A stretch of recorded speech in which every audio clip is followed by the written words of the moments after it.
Oke, assalamualaikum warahmatullahi wabarakatuh. Kali ini sebenarnya ini sesi lanjutan yang kemarin ya, sesi pertama, yaitu tentang pengenalan aplikasi komputer. Nah,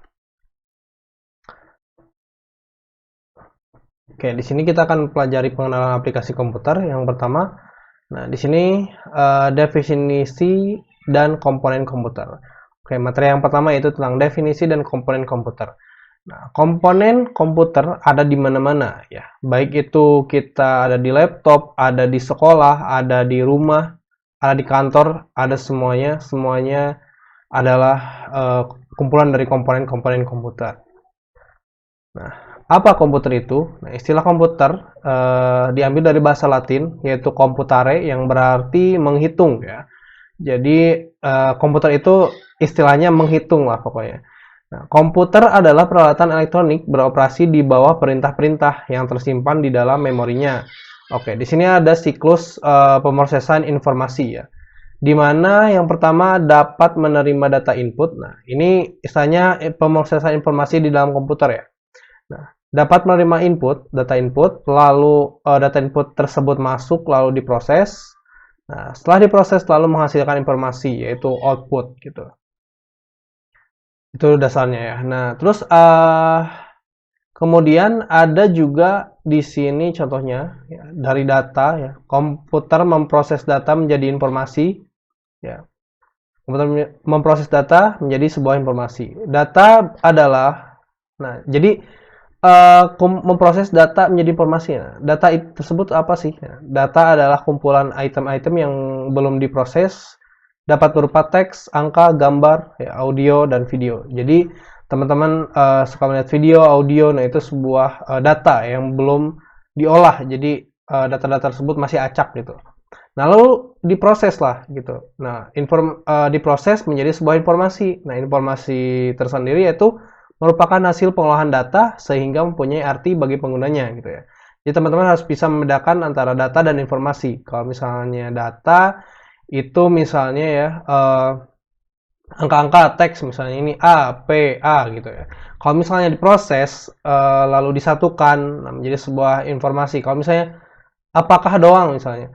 Nah, itu nggak berarti menjadi sebuah informasi, itu masih data gitu ya. Oke, selanjutnya, nah di sini sebuah komputer terdiri dari berbagai komponen listrik, elektronik, dan mekanik yang disebut hardware. Tentunya, kalau misalnya komputer nggak ada aliran listrik, nggak ada alat-alat elektronik, ya nggak akan jadi gitu, nggak akan ada. Yang pertama itu ada alat input, nah, memungkinkan kita untuk menginput data dan perintah ke dalam komputer. Selanjutnya ada alat output, komponen hardware menampilkan informasi. Lalu ada unit system, nah, kotak yang berisi komponen elektronik, komponen yang digunakan untuk memproses data, unit system ini. Lalu alat penyimpanan, nah, penyimpanan data, perintah, dan informasi untuk digunakan kemudian. Lalu ada alat komunikasi, memungkinkan komputer untuk mengirim dan menerima data, informasi, dan perintah dari komputer ke komputer lain. Ya. Oke, di sini ada contoh-contoh komponen komputer. Nah, input device, apa aja sih input device? Teman-teman sepertinya memang sudah pernah melihat gitu ya.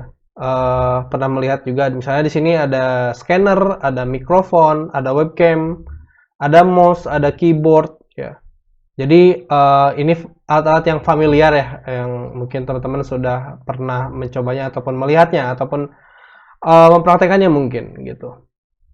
Selanjutnya di sini ada komponen storage device. Nah, storage device atau device alat penyimpanan di sebuah komputer. Ya ada memory card, ya ada hard disk drive, ada card reader, ada optical disk drive, ada USB flash disk, USB flash drive ya. Lalu ada external hard disk gitu. Nah, di sini ada komponen-komponen yang sering kita pakai untuk alat penyimpanan di komputer. Lalu ada output device, nah, ada printer, ada monitor, ya, speaker, infocus mungkin ya, gitu.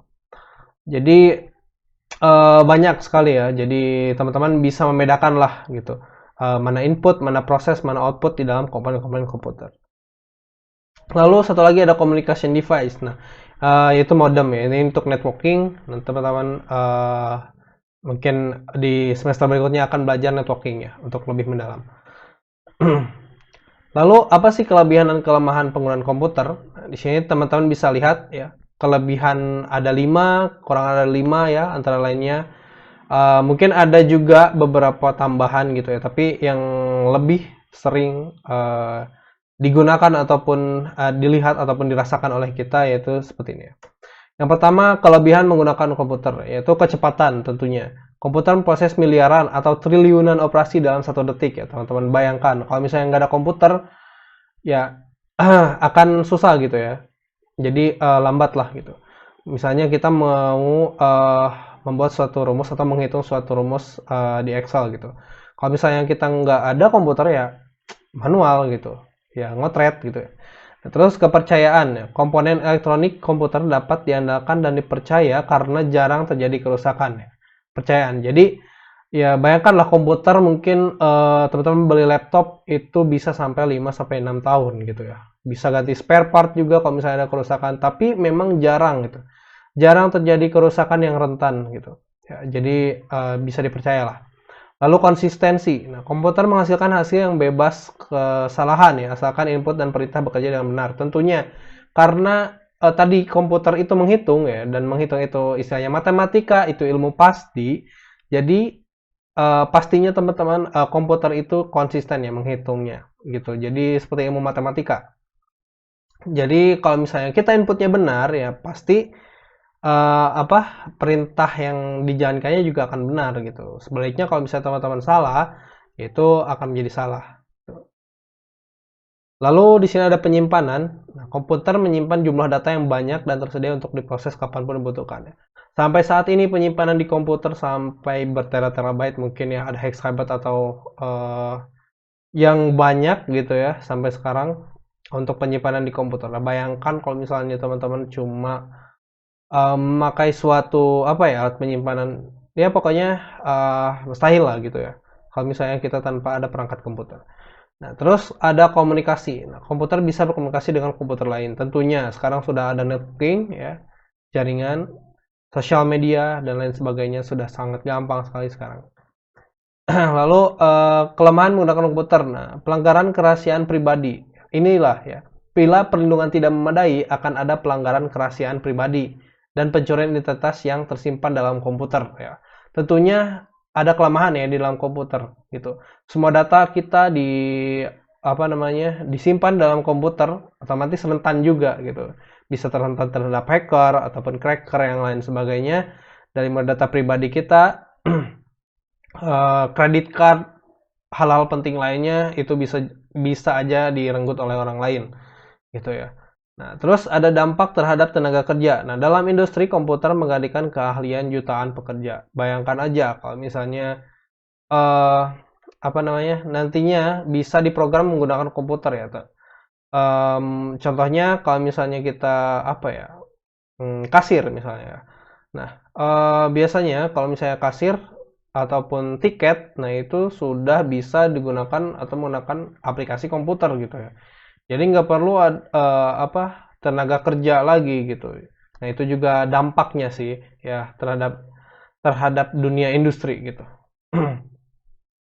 Terus di sini ada risiko kesehatan. Nah, pengguna komputer jarang jangka panjang atau cara tidak benar ya, risiko kesehatan gitu. Nah, jadi teman-teman hati-hati juga kalau misalnya berkepanjangan menggunakan komputer ya, mania komputer gitu, jangan sampai 24 jam nonstop gitu di depan komputer. Nah, pahami juga bahkan ada risiko kesehatan juga ya di sini. Nah, terus ada dampak lingkungan, proses pembuatan dan limbah dari komputer ya. Pastinya kalau misalnya pabrik-pabrik komputer yang memang tidak melihat dampak lingkungan ya dari komputer itu sendiri, ya pastinya akan menjadi suatu kelemahan dari komputer. Di sini lalu ada green computing. Nah, green computing itu apa? Yaitu usaha mengurangi konsumsi listrik dan pemborosan sumber daya lingkungan karena penggunaan komputer. Ya, jadi kan komputer ini butuh listrik ya. Jadi green computing ini mengurangi konsumsi listrik. Nah, gimana sih strategi green computing? Yaitu teman-teman bisa daur ulang, lalu memperbaiki proses pabrikasi, memperpanjang hidup komputer, segera mendonasikan atau menghancurkan secara tepat komponen komputer. Kalau misalnya teman-teman udah ada komponen-komponen yang udah rusak, nah teman-teman coba bisa didaur ulang, bisa diloakin gitu ya, atau dimanapun, jangan sampai menjadi sampah gitu. Nah itu green computing ya. Lalu di sini ada kategori-kategori komputer nih. Ada banyak ya. Pokoknya ada PC ya. PC ada CPU monitor, lalu ada mobile komputer dan mobile device, mobile komputer laptop ya. Saya coba. Nah, sini personal komputer yaitu dapat melakukan sendiri seluruh aktivitas input, proses, output dan penyimpanan. Ya, mungkin teman-teman di rumah ada yang punya komputer gitu ya. Personal komputer ya, PC gitu. Ya, itu input plus output udah lengkap lah gitu ya. Terus ada mobile komputer ataupun yang bisa kita sebut laptop gitu ya. Sekarang laptop netbook. Nah, proses komputer yang dimana mudah dibawa kemana-mana ya. Semakin sini semakin enak gitu. Nah, terus komputer yang berukuran kecil ataupun bisa juga kita sebut smartphone ya. Sehingga cukup dalam genggaman tangan. Tapi nggak hanya smartphone ya untuk mobile device. Nah, di sini coba teman-teman lihat.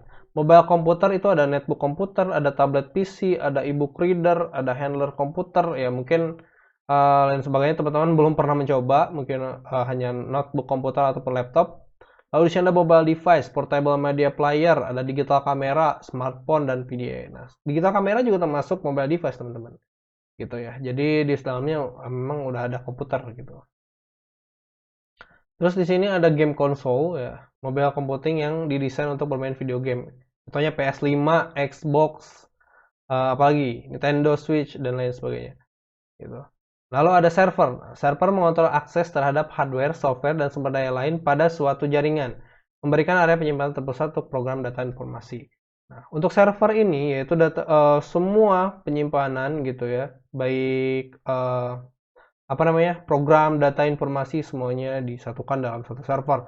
Biasanya kalau misalnya ada perusahaan-perusahaan yang memang sudah memiliki server sendiri ya itu sudah enak ya gitu ya. Terus ada mainframe. Nah, adalah komputer yang besar, powerful dan mahal ya, yang dapat menangani ribuan pengguna yang saling terhubung secara bersamaan. Mainframe ini biasanya ada di misalnya di SpaceX dan lain-lain. Ya pokoknya ini canggih lah gitu mainframe ini ya. Terus ada super komputer, adalah komputer yang paling cepat, powerful ya. Nah, pokoknya ini tuh superkomputer adanya di militer ya, di astronomi, SpaceX dan lain sebagainya yang memang membutuhkan spesifikasi yang tinggi ya untuk komputernya. Terus ada embedded computer, adalah komputer untuk keperluan khusus ya, yang berfungsi sebagai komponen dalam produk yang lebih besar. Gitu ya. Nanti juga ada contohnya embedded computer. Nah, ini dia. Misalnya di consumer elektronik itu ada mobile and digital telepon, digital televisi, kamera, video recorder. Ya, di sini teman-teman bisa lihat home automation device, ada screening monitoring system, appliance, light. Nah, ini embedded computer ya teman-teman. Jadi kalau misalnya teman-teman juga bisa membuat embedded komputer sendiri, bisa memakai contohnya apa ya? Raspberry Pi, lalu ada Arduino, ya teman-teman bisa membuat embedded komputer sendiri. Nah, lalu ada elemen sistem informasi. Di sini sistem informasi itu keseluruhan ya. Tentunya di sistem informasi itu hardware, software, ada people-nya juga, ada prosedur, ada data gitu ya. Jadi nggak hanya komputer aja gitu. Ada orangnya yang mengelola, ada prosedurnya gimana, SOP-nya, ada datanya juga. Ini elemen sistem informasi. Lalu bagaimana elemen dari sebuah sistem informasi di sebuah perusahaan bisa berinteraksi? Teman di sini lihat. Langkah pertama itu staf IT mengembangkan cara-cara untuk merekam cek-cek data yang diterima dari customer. Istilahnya mungkin di sini kalau di kampus staf IT dengan cara-cara untuk merekam data yang diterima dari mahasiswa ataupun dosen. Lalu langkah kedua yaitu keren-keren yang di departemen penerimaan akun menggunakan program ataupun software yang telah dibuat ya, untuk masuk dan mengecek data-data dari komputer. Lalu langkah tiga yaitu komputer hardware melakukan perhitungan tentunya untuk memproses data penerimaan akun dan menyimpan hasilnya di media penyimpanan seperti hard disk. Lalu pernyataan customer informasi-informasi dicetak di printer hardware perusahaan. Ya ini kurang lebih ya kurang lingkup elemen sistem informasi gitu. Jadi eh tentunya pada ujungnya ya untuk perusahaan bisnis gitu ya, sistem informasi. Oke, di sini ada contoh penggunaan komputer nih. Eh yaitu yang pertama ada home user. Home user itu penggunaan rumahan, ya manajemen keuangan personal, akses web, komunikasi hiburan. Lalu untuk office yaitu pencarian informasi, mengirim dan menerima data, pesan surat elektronik atau email ya sering digunakan. Lalu ada mobile user, pengguna mobile berhubungan dengan komputer lain. Lalu transfer informasi, video games, PUBG, mendengarkan musik, melihat film ya. Ada power user nih, bekerja dengan multimedia menggunakan industri spesifik software ya. Ada enterprise user, komunikasi antar pegawai, memproses transaksi bervolume tinggi, lalu blogging ya. Lalu di sini ada aplikasi komputer pada masyarakat. Banyak ya, dari mulai edukasi, finance, healthcare, government ya. Semuanya ada gitu, aplikasi komputer. Nggak mungkin ya nggak ada. Ya mungkin teman-teman lihat aja ke depannya ya. Kalau misalnya aplikasi komputer ataupun dari IT itu banyak sekali ya. Masuk ke berbagai bidang gitu. Jadi pendidikan butuh staf IT, kesehatan butuh staf IT. Di bagian keuangan, fintech butuh juga. Di government tentunya butuh juga. Semuanya udah butuh ya. Di iptek butuh juga. Travel butuh, penerbitan, publikasi. Jadi ya jangan takut ya kalau misalnya masuk IT itu bagus ya. Oke, nah itu dia teman-teman untuk penjelasan ya dari pengenalan aplikasi komputer. Mudah-mudahan teman-teman mengerti ya. Saya harap sih teman-teman udah mengerti ya, karena ini basic banget gitu. Oke, terima kasih teman-teman yang telah menonton video ini. Sampai jumpa di sesi selanjutnya.